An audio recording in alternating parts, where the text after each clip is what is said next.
O isospin. O isospin é outro tipo de carga que uma partícula pode carregar e ele foi descoberto pelo Fermi a partir da observação que as massas do próton e do nêutron são aproximadamente iguais. Vocês estão vendo aqui, um é 938,78, o outro 939,56. E a diferença então é de aproximadamente 1 GeV,2, né? E essa diferença de 1,2 em relação a 939 é quase praticamente 1 sobre 1000. Então, a diferença é muito pequena. A outra questão é que os prótons e o nêutron ambos são férmions, né? Isso então fez com que Fermi pensasse que eles pudessem ser a mesma partícula. Mas para reforçar essa impressão, ele percebeu que a força forte não vai distinguir entre próton e nêutron. Isso é, a interação vai ser independente da carga elétrica. Esse comportamento da força forte sugeriu que a força forte pudesse ser invariante sobre algum tipo de transformação de simetria, uma simetria que vai transformar o próton no nêutron e vice-versa. Como eu tenho dois estados, um é próton, outro é nêutron, bom, uma descrição que tem dois estados, onde eu posso aplicar um operador e transformar um estado no outro, nós acabamos de ver, é o caso do spin, né? Vocês lembram que nós temos o estado meio mais meio e o estado meio menos meio, só tenho dois estados, né?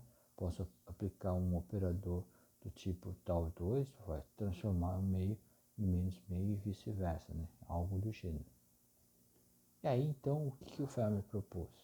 Ele propôs mudar o conteúdo físico, usar a mesma matemática, mas dar uma atribuição física diferente. Para o estado mais meio, ele atribuiu próton, estado de próton, e no estado menos meio, ele atribuiu o estado de nêutron. E aí, então, o estado geral foi chamado de núcleon. Então, a partícula é um núcleon e prótons e nêutrons são componentes do terceiro operador, né, do terceiro componente operador do núcleon. Então, ele é a terceira componente, agora que a gente chama de isospin.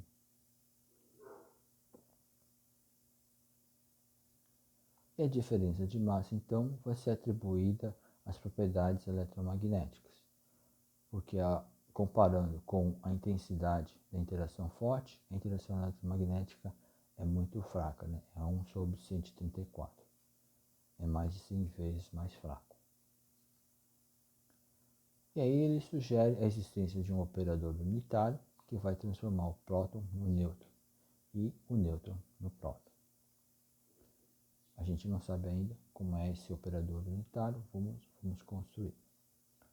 E a exigência que a interação forte seja invariante sobre esses operadores pode ser obtido fazendo a comutação da hamiltoniana, que vai escrever a interação forte com o operador, esse operador unitário UT. Ele tem que dar zero. Por que tem que dar zero? Por causa da definição de transformações de operadores. Na mecânica quântica, um operador geral ele é transformado, por exemplo, por um operador unitário da seguinte maneira. Eu tenho que aplicar o adjunto no operador e o próprio operador. Isso vai resultar num outro operador que eu chamo de O'. Só que aqui no caso, como eu usei operador unitário, o resultado aqui é que o O' vai ser o próprio O, né? Então, quando a transformação é unitária, esse cara aqui vai ser o próprio O. Então, o resultado é o da HOU igual a O. Agora, essa expressão pode ser reescrita da seguinte maneira. Multiplico a esquerda por U vezes o d'H. Então, eu estou multiplicando aqui por U. Então, aqui também tem que multiplicar por U. Tá ele aqui. Como eles são unitários, o resultado é a identidade. Então, sumiu a identidade aqui, porque a identidade vai dar o próprio OU. E agora eu posso passar esse termo aqui para o lado esquerdo. Ficou OU menos o O igual a zero. Mas isso aqui é a expressão do comutador. Então, isso aqui é apenas o comutador e deu igual a zero. Então, toda vez que o comutador der zero, onde aqui eu tenho um operador H e aqui um operador unitário, a gente vai dizer que o operador que está aqui é invariante sobre o operador unitário, que é o que aconteceu aqui. Dizer que ele é invariante ou simétrico é a mesma coisa. Agora os estados. Cada núcleo ele vai formar um espaço E. E nesse caso eu tenho duas componentes, né? Componente próton e componente nêutron. Então ele tem dimensão 2. Quando eu tiver dois nucleões, né? Eu vou poder criar um espaço total fazendo o produto tensor de dois subespaços para cada núcleo. Então, E1 é para um núcleo e o espaço E2 é para um outro núcleo. E fazendo ele o produto tensor, eu formo o espaço total. Agora, aqui tem duas dimensões, aqui tem duas dimensões, a dimensão do E total vai ser 4. Então, um estado, por exemplo, com dois prótons vai ser dado da seguinte maneira. Tem um próton no espaço 1 e outro próton no espaço 2, onde a gente emite o símbolo do produto tensor. A aplicação do operador de U de T, né, que é o operador de isospin, vai também ser restrito a cada um dos espaços, E1 e E2. Então, o 1 está restrito ao espaço E1. Então, a aplicação dele no espaço onde eu tenho dois prótons, ele só vai atuar aqui no primeiro. Então, é o primeiro que vai ser transformado em nêutron, por causa que nós queremos que isso aqui aconteça. Né? Isso aqui é o que a gente deseja que aconteça. O U2, analogamente, vai atuar só no espaço 2, então é o próton do espaço 2 que vai se transformar no nêutron também no espaço 2. E agora a gente pode provar que a interação forte, né, descrita por uma hamiltoniana, vai ser invariante. Né? Quer dizer, eu tenho uma interação forte entre um estado de dois prótons, né, vai ser a mesma coisa que uma hamiltoniana entre um estado de dois nêutrons. Como é que eu faço a demonstração? Está aqui, então, pego o primeiro termo, está ele aqui. Agora, eu sei que o próton 1, né, próton 1 é a mesma coisa que você vai aplicar um T sobre o nêutron no espaço 1.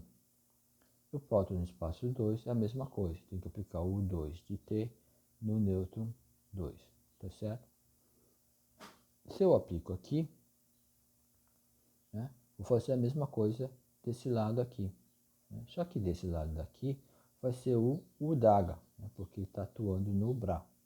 Então, o DAGA 1 de T atuando no nêutron vai me dar o próton no espaço 1. E o DAGA no espaço 2, atuando no estado de nêutron no espaço 2, vai me dar o próton no espaço 2. É isso que está escrito aqui. Tá? Agora a gente tem o desejo que, a hipótese, na verdade, que a hamiltoniana forte seja invariante. Então ele vai comutar com os operadores unitários. Ou seja, a gente tem, por exemplo, o H forte fez o 2 de T, o 1 de T, então ele pode comutar com o 2 de T. Então o 2 de T pode vir para cá, certo? E agora ele também vai ser invariante sobre o 1 de T. Então ele pode vir para cá.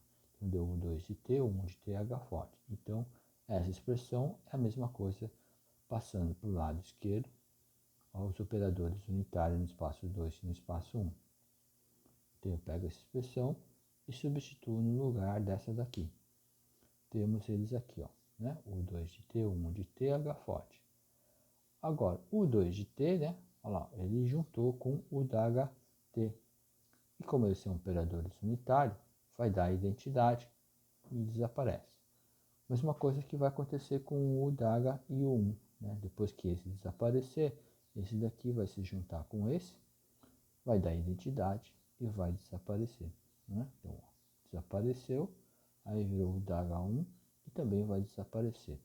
O que vai resultar? Vai resultar que o valor esperado da hamiltoniana forte entre estado de dois prótons é a mesma coisa que você calcular ela entre estado de dois nêutrons. Tá defendida a tese e, portanto, a interação forte não distingue se ele está interagindo entre dois prótons ou se está interagindo entre dois nêutrons, porque o alto valor de energia vai ser igual. Então, se eu postular essa simetria no H-forte, né, descrita por operadores Vitali, a gente encontra que a interação forte é independente da carga elétrica dos nêutrons. Agora vamos ver explicitamente quem é esse UDT. A álgebra de SO2 vai ser utilizada para realizar, né, ou seja, representar esse novo tipo de simetria, a simetria de G-spin. Como a gente tem dois estados para o mesmo alto valor, eles vão chamar o dupleto de isospin. Para os operadores, a gente adota lá no caso do spin, né, a gente tem um operador de spin, e aí em vez de chamar de sigma i, a gente vai chamar de tau i. O i é igual a 1, 2, 3, e eles devem satisfazer a relação de comutação de tau i, tau j, 2i, epsilon i, j, k, tau k. Então, essa aqui é a relação do produto de Lie da álgebra de isospin. E eles também anticomutam, dando 2 delta de ij. Tem o operador de Casimir, né, que é o tau i ao quadrado, vai ser igual a 1. E essa álgebra pode gerar elementos do grupo SO2. Lembre-se que eu posso fazer uma função de operador, né? Essa função de operador que a gente vai usar é a exponencial. Então, eu estou fazendo aqui, ó, função do operador tal. E aqui eu tenho o parâmetro infinitesimal, é um vetor cujas componentes E1, E2 e E3 vão ser infinitesimais, né? E vão ser contínuas. E aí o operador vetorial eu posso escrever assim, ó, tal 1 na direção E1, tal 2 na direção E2, tal 3 na direção 3. Aqui eu posso botar uma matriz, tal 1, aqui é a matriz tal 2, aqui é a matriz tal 3. O operador, por exemplo, com a componente EI, ele vai poder ser escrito da seguinte maneira. Ele pode ser o operador de identidade vezes o cosseno de epsilon i menos i vezes o tau i seno de epsilon i. Né? Como é que a gente vai obter esses senos e cossenos? Bom, se a gente tratasse esses dois elementos aqui como se fossem variáveis, a gente se lembra que e elevado a i vezes, digamos, um z era cosseno de z menos si seno de z. Né? É assim que a gente via. Mas o que a gente faz? A gente vai pegar aqui, ó, o EI, então eu pego, tiro as flechinhas, coloco o EI tau i, né? E trata isso aqui como um exponente infinitesimal e expande ele. Expande como a gente expandia uma exponencial de uma variável infinitesimal aqui em cima. O que vocês vão encontrar? Vocês vão identificar que a série de potências pares, né, vão se parecer com a expansão do cosseno de epsilon i. Então, por exemplo, expande o cosseno de epsilon i e você compara com a série de potências pares dessa expansão, você vai identificar que eles são iguais e, portanto, você pode chamar que aquilo é expansão do cosseno de epsilon i. Pega as potências ímpares e vocês vão identificar qual é a expansão do seno de epsilon i. Por isso, então, que eu posso escrever dessa maneira. E aí, quando vocês identificarem com epsilon i, vocês vão notar que vai ter um tau i, que vocês vão botar, i tau i, que vocês podem colocar em evidência, vezes os termos da série que aparece aqui. E aí, essa série que você identifica como sendo a expansão do seno de epsilon i. E aí, a gente, então, pode escrever que o EI é dessa forma aqui. Agora a gente realizou, né? Antes a gente mal sabia quem era esse cara, como é a cara dele. Então aqui, ó, a teoria de grupos me forneceu como construir a representação fundamental. Então lembre-se lá da definição de partícula fundamental, né? A partícula fundamental são as partículas que são representadas na representação fundamental. Bom, a representação de fundamental ela é a representação criada no espaço bidimensional, né? Porque elas são operadores definidos no espaço bidimensional. E no caso, então, dessa álgebra de SU2, o espaço bidimensional são gerados pelos vetores meio vezes t aqui, né? Desculpa, estou usando mzinho t, né? E esses vetores possuem a seguinte representação matricial, né? Eu posso pegar o estado meio mais meio e representar por essa matriz 1, 0. E o estado menos meio meio pode ser representado pela matriz 0, 1. Então, essas matrizes agora têm o conteúdo físico dele representar o estado de próton e aqui o conteúdo físico dele representar o estado de nêutrons. E o estado total, então, ele é representado por Pn, né? Uma matriz coluna com 2 elementos. Isso aqui também vai receber um nome, a gente chama isso de dupleto de isospin, porque tem 2. Né? Ou outra forma de chamá-lo é chamar ele de família de 2 membros. Né? Tem um membro próton e um membro nêutron. Os operadores τ são representados pelas matrizes de Pauli nesse espaço. Então, tenho aqui a representação do τ1, do τ2 e do τ3. E a gente pode verificar que esse conjunto, essa base, é uma base de autovalores de τ3. Né? Então, é só aplicar o τ3 nesses estados e vocês vão obter os autovalores. A ação dos outros operadores vai resultar em que τ1 atuado no próton vai dar o nêutron. τ1 atuado no nêutron deu próton. Olha só, né? Será que não pode ser esse cara? Não, não pode ser esse cara porque ele pertence à álgebra e não ao grupo. O τ2 aplicado no próton vai dar I nêutron e o τ2 aplicado no nêutron dá menos I próton. Com base nessas operações e propriedades dos operadores da álgebra, eu posso construir o operador de grupo que vai ser realizado como ele, vai ali π sobre 2 τ2. Porque tem que ser π sobre 2, né? Aí vocês lembram aqui, ó, cosseno epsilon i mais i τ i seno de epsilon i, né? Então, π sobre 2 vai entrar aqui. Vai aplicando cosseno π2 seno π sobre 2, vocês vão entender por que vai ser π sobre 2, né? Porque eu tenho que aplicar esse cara aqui nos estados para obter o que eu desejo. Lembre-se que eu queria que acontecesse que o de T aplicado no próton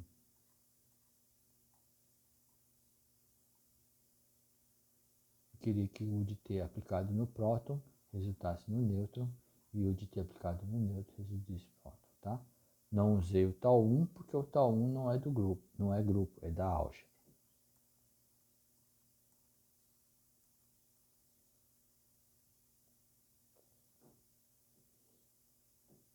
Agora o que vocês estão vendo é que o próton e o nêutron é que estão na representação fundamental. Lembre-se que a gente falou como é que a gente atribui o critério de partículas fundamentais. Eles têm que ser as partículas que estão na representação fundamental. Então, nesse caso, a simetria de isospin está me dizendo que o próton e o nêutron são partículas fundamentais. Apesar do fato de que, se você levar em consideração que eles têm uma estrutura interna, eles não são elementais.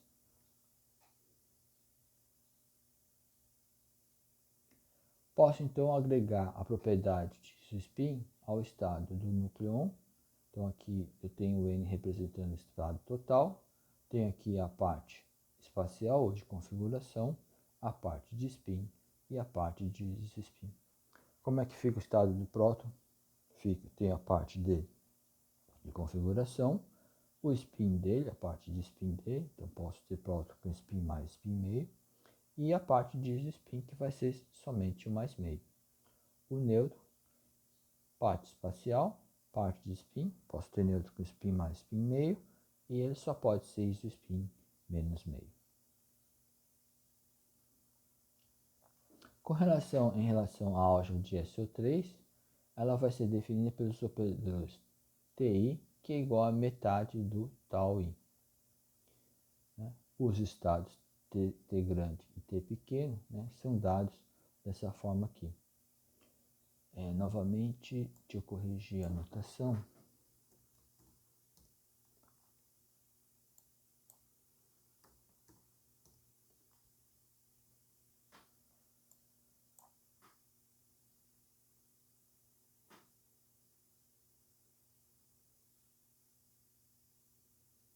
Esse é o T grande mais 1, agora está correto.